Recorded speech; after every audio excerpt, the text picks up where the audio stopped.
Sobat Cuan, balik lagi sama gue Yuliana, reporter konten di segmen Cici Cuan.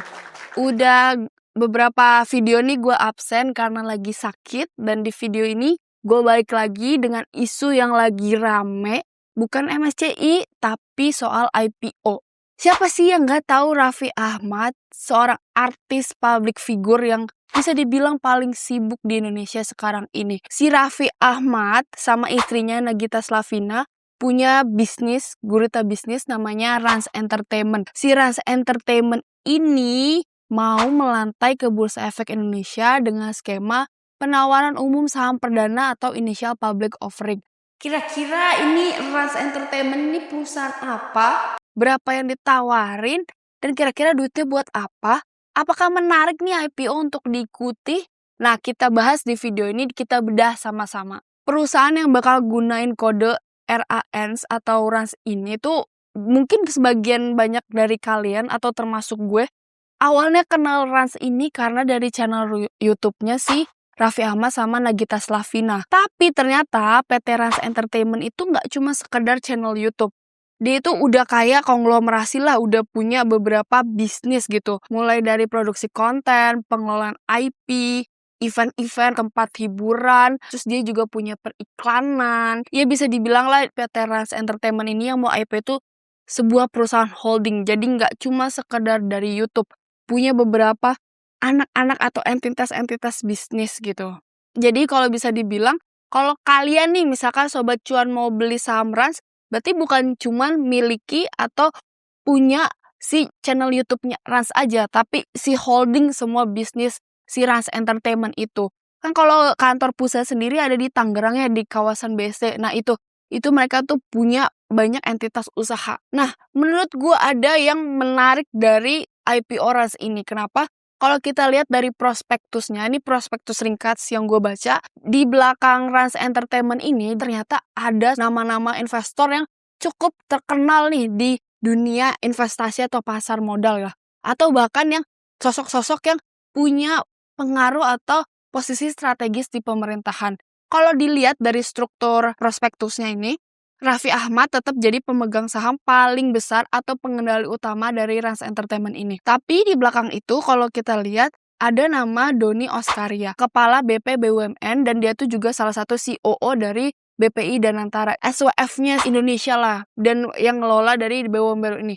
Ternyata dia itu punya saham Rans, kalau dilihat nih dari sebelum IPO ya, sekitar 3,42% saham Rans. Nah, selain itu ada nama anak ketiga dari Presiden ke-7 RI yaitu Joko Widodo. Siapa lagi kalau bukan Kaisang Pangarep. Sebelum IPO si Rans ini dia punya sekitar 1,14% saham Rans.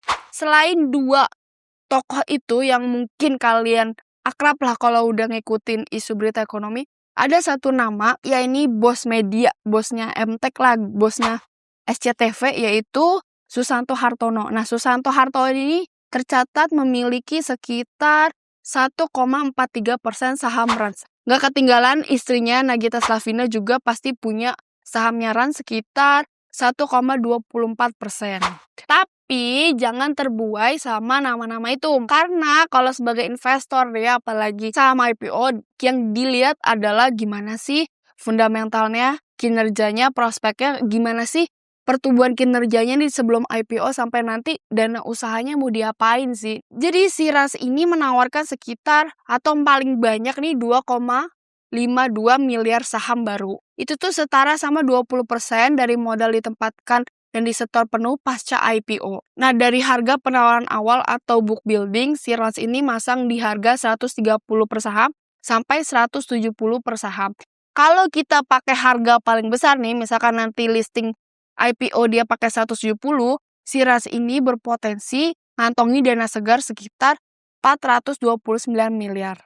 Menariknya, setelah IPO nanti, kepemilikannya Raffi Ahmad ini akan tetap jadi pemegang utama si Rans ini dengan kepemilikan 63%. Kalau sebelum IPO kepemilikannya itu di 78,68%. Jadi akan terdilusi nanti jadi 63% aja. Nah, jadi tetap pengendaliannya ada di Raffi Ahmad sebagai founder dan pendirinya ya. kita masuk ke rencana penggunaan dana. Nah, tadi gue bilang jangan sekedar dari lihat sosoknya siapa, tapi rencana penggunaan dananya ini untuk apa aja sih? Kalau dari prospektus, dana yang sekitar 429 miliar itu mau dipakai untuk beberapa hal. Yang pertama, mereka akan pakai untuk pelunasan utang. Jadi dia mempercepat pelunasan utang ke BNI. Nah, kemudian mereka juga akan pakai untuk beberapa ekspansi yang menurut gue sih cukup agresif. Kalau kita lihat dari prospektus, sekitar 18% dari dana IPO bakal dipakai sama Rans buat bikin tempat hiburan namanya Cipung Land. Mungkin gak asing nih Cipung ini siapa? Cipung ini nama anak keduanya Raffi Nagita, itu si Rayanza. Kemudian dana IPO-nya sekitar 38% bakal dipakai untuk nyelenggarain konser-konser dari artis internasional maupun lokal, tapi rencananya konser ini bakal digelar di beberapa kota di seluruh Indonesia. Si Rans ini dana IPO juga bakal dipakai buat bangun bisnis baru di teknologi AI. Kemudian dana IPO juga bakal mau dipakai buat akuisisi perusahaan kosmetik dengan merek Slavina. Terakhir, sisa dana IPO juga dipakai untuk modal kerja.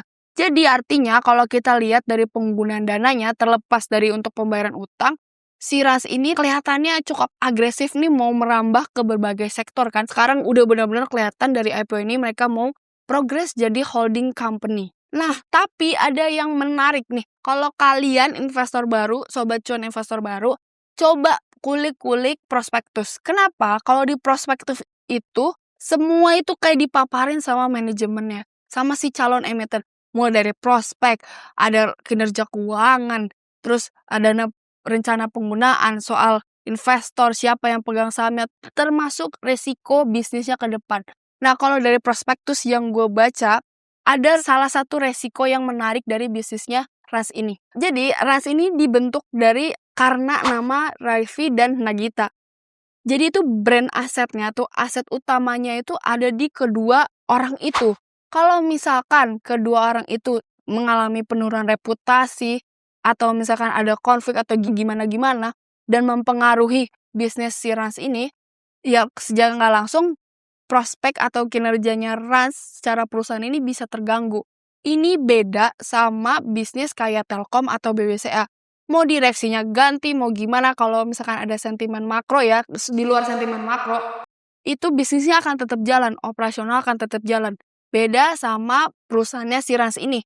Si Rans ini benar-benar masih ngandalin dari brand atau merek atau popularitas si Raffi dan Nagita Slavina itu. Jadi kalian bisa cermati nih kira-kira di angan-angan mungkin gimana nih 10 tahun lagi Raffi Nagita, apakah si Cipung atau si Rayanza atau Rafathar atau Lily itu bisa menggeser atau bisa menggantikan, itu juga bisa dicermati. Mungkin IPO Rans ini yang paling menarik dari gelaran-gelaran IPO sepanjang semester 1 di 2006. Tapi kan rencananya mereka baru offernya itu di awal semester 2 ya. Kalian mungkin bisa cermati, jangan FOMO, jangan ikut-ikutan. Saran gue, baca lagi prospektusnya, gimana sih prospeknya, apakah worth it untuk bangun taman bermain, apakah worth it untuk bangun bisnis si AI, itu yang perlu kalian pelajari sebelum ikutan beli.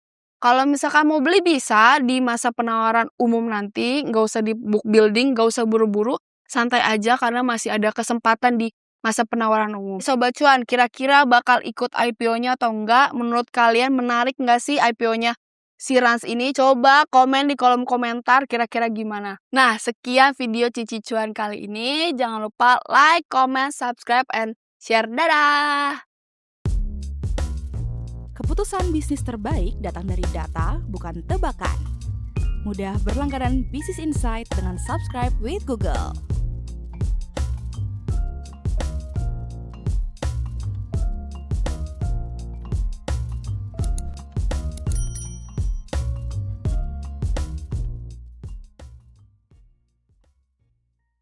Download aplikasi Kontan sekarang di App Store atau Play Store.